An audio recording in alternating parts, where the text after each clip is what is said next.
তার ফেস দেখিয়া ভেবেছিলাম ময়নাটিয়া,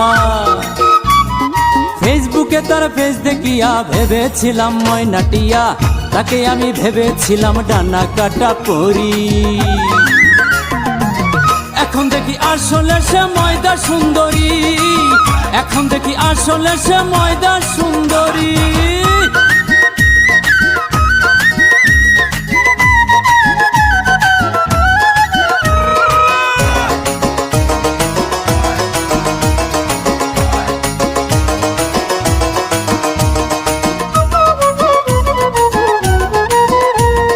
বাদুর চোষা কলার মতন মুখ ভরা তার দাগে, মেকআপ ছাড়া দেখতে যে মুখ